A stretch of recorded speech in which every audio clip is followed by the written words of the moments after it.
আসসালামু আলাইকুম।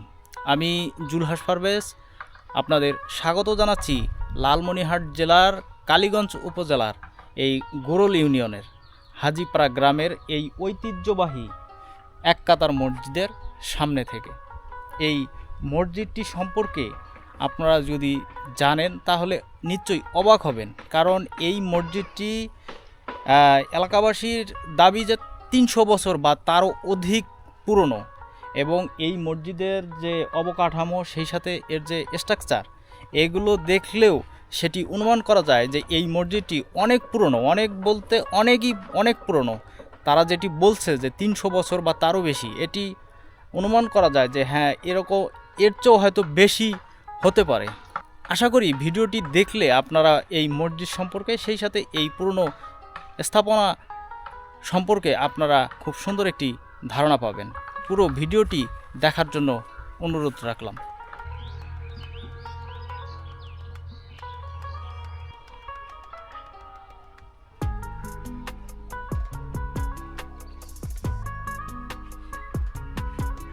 এই পাশেই মসজিদ, সেই সাথে এই মসজিদটির দক্ষিণ যে পাশটিতে এই কবরটি। এই এলাকাবাসী বা এখানে যারা স্থানীয় আছে তাদের দাবি যে এই কবরটি এখানে যে এই মসজিদের প্রতিষ্ঠাতা তার কবর। এটি তারাও বলতে পারে না সঠিকভাবে, কিন্তু তাদের পূর্বপুরুষ বা তারা যেটি জানে বা তারা যেটি অনুমান করেছে সেটি বলছে যে এটি সেই প্রতিষ্ঠাতা যিনি ছিলেন, হয়তো এটি তারই কবর, পালকি কবর। হ্যাঁ, মানে এটা ধারণা করা হয় যে যার মসজিদ দিছে এটা তার কবর, তার কবর হইতে পারে। আচ্ছা আচ্ছা, মানে এগুলো তো কোথাও উল্লেখ করা নেই, জাস্ট আইডিয়া। হ্যাঁ।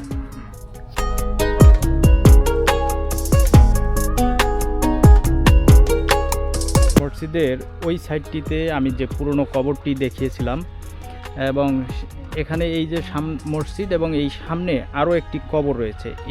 ওই কবরটি ছোট একটি, হয়তো একজন ব্যক্তির একটি কবর, কিন্তু এখানে একটি যে ঘিরে দেওয়া আছে এই জায়গাটিতে হয়তো কয়েকজন ব্যক্তির কবর রয়েছে, এবং এই কবরটিও সেই পুরনো আমলের। এখানে একটি সাল লেখা রয়েছে, সেটি হলো যে 1344। এটি হয়তো তারও আগের কবর হবে। হয়তো এই টাইমে এই কবরটির যে বাউন্ডারিটি দেওয়া হয়েছে বা এই যে ওয়ালটি করা হয়েছে, হয়তো এটি করা হয়েছে। এই কবরটিতেও সেই আমলের যে এই যে ছোট যে ইটগুলো, সেই ইটের ব্যবহার রয়েছে। আমি যদি একটু দেখাই, এই যে দেখুন যে এখানেও সেই ছোট ইটের ব্যবহার রয়েছে, অর্থাৎ এই ইটের যে মানে সাইজ বা এটি দেখে অনুমান করা যায় যে এই কবরটিও অনেক পুরনো। অর্থাৎ আজ থেকে যদি 1344 ধরি, সেই হিসেবেও 103 বছর হবে এই কবরটির বয়স। অর্থাৎ এই যে স্ট্রাকচার বা এই যে মসজিদ, সেই সাথে এখানে আরও কিছু স্থাপনা রয়েছে, একটি ডাহা রয়েছে, এগুলো সমস্ত কিছুরই বয়স এই এলাকার লোক যেটি বলছে যে এটি আজ থেকে 300 বা 400 বছর আগের একটি স্থাপনা।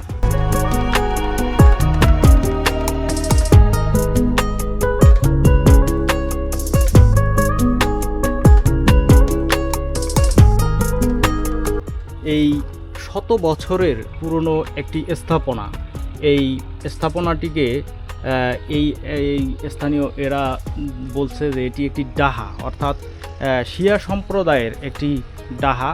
এটি আরও খুব সুন্দর এবং খুব কারুকাজ করা ছিল। মহরমের দিন এই ডাহাটিকে কেন্দ্র করে তারা একটি অনুষ্ঠানের এখানে আয়োজন করত, মিলাদ মাহফিল। সেই সাথে বিভিন্ন জায়গা থেকে অনেক লোকজন আসতো, তারা এখানে এসে মানসিক করত বা তাদের সেই অনেক পশু পাখি, সেই সাথে অনেক কিছুই তারা মানত করত, এবং সেই মানতটা এখানে এনে একটি বার্ষিক একটি অনুষ্ঠানের আয়োজন করত, এখানে দোয়া মাহফিলের আয়োজন করত। কিন্তু কালের পরিক্রমায় বা সময়ের অনেক পরিক্রমায় আজকে এই সময় এসে সেই অনুষ্ঠানটি আর হয় না, বা সেরকম কোনো কিছুই এখানে আর এখন আয়োজন হয় না, যেটি এই এলাকাবাসী বলছিল আর কি আমাদের। মসজিদটির এই ছাদের যে অংশ, সেখানে মূল 3টি গম্বুজ রয়েছে। 1 2 3 এই 3টি মূল গম্বুজ, সেই সাথে রয়েছে ছোট এই যে সাইডে যে গম্বুজগুলো, এগুলো ধরুন যে এরকম আরও রয়েছে 4 4 8টি, এবং মূল যে বড় গম্বুজ সেগুলো রয়েছে 3টি। এবং সেই সাথে এই যে সামনের যে বারান্দাটি দেখতে পাচ্ছেন, এই বারান্দাটি পরবর্তীতে করা হয়েছে। এই মসজিদে, যেহেতু এই মসজিদটি একদম এক কাতারের একটি মসজিদ, খুবই ছোট, যে কারণে তাদের জায়গা না হওয়াতে তারা এই পরবর্তীতে এই বারান্দার অংশটুকু করে, এবং সেখানে যাতে আরও কিছু লোক নামাজ পড়তে পারে, যে কারণে আরেকটু তারা এই জায়গাটি বড় করেছে। আপনি এই মসজিদে কতদিন থেকে আছেন? 5-7 বছর থেকে। 5-7 বছর। কিন্তু আপনি তো এই স্থানীয় লোক না? হ্যাঁ হ্যাঁ। আপনার জানা মতো এই মসজিদটার বয়স কত? 700-800 বছর। তাই? মানে আপনারা এটা আপনাদের পূর্বপুরুষ বা বাপদাদার কাছ থেকে শুনছেন, তাই না? হ্যাঁ।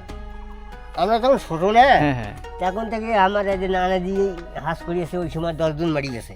হ্যাঁ, তখন নৌকা পথে, জাহাজে হজ করতে যাইতো না জাহাজ, তখন জাহাজ নাই, হ্যাঁ হ্যাঁ, নৌকা পথে। নৌকা পথে। হ্যাঁ, 10 দিন মারি গেছে, হজ করিয়েছে। আচ্ছা। তারপর ওনার পুষ্কছি মসজিদের কথা কর ফান্ট না বাবা, আমি নাই যখন মোর বাপের আমলে যদি হবার পারে মিনকন্দি কর না। তো আপনার তো মনে করেন যে আপনি তো একাই স্থানীয়, সেই সাথে এই হ্যাঁ। মসজিদে মোটামুটি খাদেম হিসেবে, মুয়াজ্জিন হিসেবে অনেক দিন থেকে আছেন। হ্যাঁ হ্যাঁ। এই মসজিদে কি এমন কিছু দেখছেন যেটা অলৌকিক আপনার কাছে মনে হয়েছে? এরকম না, এমন কোনো ঘটনা যে আপনার কাছে অন্যরকম লাগছে, যে এই ঘটনাটা একটু অস্বাভাবিক, এরকম কিছু? না, দেখা জানি এরকম কিছু আপনার নজরে আসে না? না না। তো এই যে আমরা যে একটু শুনলাম যে এই যে মানে ওয়ালে নাকি আঘাত করলে আগুন, হ্যাঁ, ওটা মানে আগের জ্বলে। ইট নিয়ে, আগের ইট মানে হাতে দিয়ে বাড়ি দিলে আগুন জ্বলে। হ্যাঁ হ্যাঁ হ্যাঁ। আর আগে তো মনে করো যা বানাচ্ছি চুন ছুঁকি ঝিনুক বড় বড় বোয়াল মেশা আটা, হুম, এই আমরা বাপদাদার কাছেই শুনছি। শোনা। হ্যাঁ, আগের কারাম বলে মনে করো বাচ্চা কাচ্চা মানুষের যে হয় নাই, হ্যাঁ সেইটা সত্যবাদী এই জিনিসটা। হ্যাঁ হ্যাঁ। মানে সিএল হাটের লোক আসিয়া ওনে বাহে, আবার মানে 4-5 জন লোক আসছিল, আসিয়া এখানে এইটা খুঁজছে। হুম এক মানুষ খোঁড়ার পরে আমার মুখ দিয়ে রক্ত দিয়েছি। হুম। যখন রক্ত আসছে তখন শাড়ি পালাচ্ছে এই জিনিসটা। এই যে মানে আগেকার মানুষের বাচ্চা কাচ্চা হলো হয় নাই, হুম হুম হুম। ওখানে চিনি থেকে মানুষ করে নিয়ে, মানুষ আগেকার মানুষের করতো। 70 যুগ নিয়ে হ্যাঁ হ্যাঁ, সত্য। যে কথা বলে নেই। হ্যাঁ হ্যাঁ, হ্যাঁ, ওই চিনি থেকে মানুষ করে নিয়েছি। আল্লাহ তাহলে তখন বাচ্চা কাচ্চা সব দিছি। দিস। আর এখন ওরা খাবে না, হ্যাঁ। মিশে কথা হাড়ি। এখন তো আর হ্যাঁ আরেকটা বিষয় আপনার সাথে করি, যে এই যে মাছের কাঁঠার যে কথাটা বলা হয়, হ্যাঁ হ্যাঁ। এটা সম্পর্কে আপনি কতটুকু জানেন? মানে এটা যে হাতুর মানে আরো মেলা লোক আছে তো, হ্যাঁ হ্যাঁ তা হাতুর দিকে বাড়ি টাড়ি দিয়েছিল, হ্যাঁ। এই এলে খুলি দিয়েছিল। আচ্ছা। হ্যাঁ, দেওয়া তো এলে বাইরে হতো। হ্যাঁ, আর এখন আর হয় না জানেন? মানে মাছের কাঁটার হ্যাঁ, জাতীয়- মাছের কাটা ঝিনুক এগুলো এগুলো বে- সাদা। আচ্ছা। এই দেখেন না যে কত কত কালের কাজ, এখনো হ্যাঁ, দেখো হ্যাঁ। তো কি ওগুলো বের হইতো। হ্যাঁ হ্যাঁ। হ্যাঁ। এই যে বাউন্ডারি ওয়ালটা, এটা এক হ্যাঁ। সময় আরো উঁচু ছিল কি? মানে না, এটা উঠে ছিল না, এরকমই ছিল, এই ছিল। কিন্তু আবার এই যে ভরাট হয়েছে মনে হয় নিচে কিছুটা মাঠে। হ্যাঁ, কিছুটা ভরা যেত, কিন্তু হ্যাঁ। মসজিদটা ডাকছে 2 হাত। 2 হাত ডাবছে। হ্যাঁ, 2 হাত ডাকছে। মানে এই মসজিদটা আরো উঁচু ছিল। হ্যাঁ, উঠে ছিল। মসজিদটা 2 হাত ডাকছে, হ্যাঁ হ্যাঁ। ডাবার কারণে এখন মনে কর বাড়ির পানি যে ভেতরে ঢোকে, পরে আমরা ওটা সমস্যার করিয়ে ফাঁসে দিয়েছি। এই যে আপনার যে ডাহাটা আছে, হ্যাঁ এই ডাহায় যে মহরমে যে অনুষ্ঠান হইতো, হ্যাঁ এগুলো আপনারা দেখছেন? হ্যাঁ, দেখি তো। হ্যাঁ মানে ওই সময় হ্যাঁ হ্যাঁ এখানে যে এইটা আছে না, এই গাছটা, হ্যাঁ হ্যাঁ হ্যাঁ এটা একটা ইন্দ্রিয়া ছিল, আর ওই গুয়ের গাছগুলিয়া হ্যাঁ ওখানে একটা ইন্দ্রিয়া ছিল। আচ্ছা। আমরা এইটা ইন্দ্রিয়ার পানি খাইছি, হ্যাঁ। নিয়ে গেছি। হুম হুম। হ্যাঁ, আর ওইটা ইন্দ্রিয়ার পানি ওই হাজির বাড়ি মানুষ খাইছি। তখন তো টিউবওয়েল ছিল না। কখন এখানে অনুষ্ঠান হইতো? মহরমের দিন অনুষ্ঠান হইতো। হ্যাঁ, অনুষ্ঠানে। মহরমের। হ্যাঁ, আল্লাহু আকবার, আল্লাহু আকবার, রাসূলুল্লাহ, হাইয়া আলাস সালাহ, হাইয়া আলাস সালাহ, হাইয়া আলাল ফালাহ।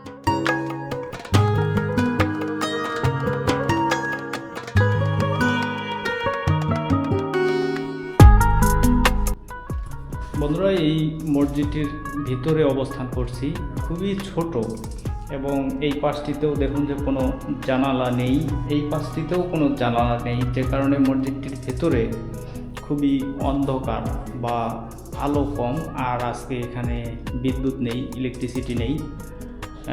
ছোট্ট একটি এখানে এই যে মিম্বারের ব্যবস্থা রয়েছে এবং এখানে ইমাম সাহেবের জায়গা রয়েছে এবং সেই সাথে শুধু একটি কাতার, দেখুন এই যে একটি কাতারে যে স্পেস হয়তো 20 জন লোক এখানে নামাজ আদায় করতে পারে, খুবই ছোট। এবং এই যে 3টি গম্বুজ রয়েছে, এটি একটি, ওই পাশটিতে একটি গম্বুজ রয়েছে এবং এই পাশটিতেও একটি গম্বুজ রয়েছে এই মসজিদটিতে, খুবই ছোট। এবং এই ভিতরে যেহেতু জানালা নেই, যে কারণেও আলো বাতাসের কোনো ব্যবস্থাও নেই। আর এই দরজাগুলো দেখুন একদম ছোট, মানে অর্থাৎ একটি মানুষ স্বাভাবিকভাবে এই মসজিদটিতে ঢুকতে পারবে না, তাকে একটু নিচু হয়ে প্রবেশ করতে হবে আর কি। বন্ধুরা, মোটামুটি অনেক সময় এই মসজিদে আমরা কাটালাম। এই মসজিদটি সম্পর্কে আমরাও অনেক কিছু জানার চেষ্টা করলাম এবং আপনাদেরও অনেক কিছু জানানোর চেষ্টা করলাম। যেহেতু অনেক পুরনো একটি স্থাপনা, সেই স্থাপনা সম্পর্কে অনেক স্থানীয়র সাথে আমাদের কথা হয়েছে, কিন্তু তারা অনেকেই এই স্থাপনা সম্পর্কে সেভাবে জানে না। তারা যেহেতু এই মসজিদটির বয়স প্রায় 3 থেকে 400 বছরের পুরনো, যে কারণে আর এইখানে কোনো লিখিত কোনো ডকুমেন্ট নেই যে এই মসজিদটি কে তৈরি করেছে এবং কত সালে তৈরি করেছে, এই সম্পর্কে কোনো এখানে ইতিহাস লিপিবদ্ধ নেই, কোথাও নেই, কারো কাছেই নেই। যে কারণে আমরা যতটুকু জানতে পেরেছি আপনাদের ততটুকুই জানালাম। বিভিন্ন মাধ্যম থেকে আমরা যতটুকু জানতে পেরেছি আমরা ততটুকুই আপনাদের জানানোর চেষ্টা করেছি। তো আশা করি ভিডিওটি আপনাদের ভালো লেগেছে। যদি ভিডিওটি ভালো লেগে থাকে অবশ্যই আমার চ্যানেলটি সাবস্ক্রাইব করবেন। সেই সাথে সবাই ভালো থাকবেন। আল্লাহ হাফেজ।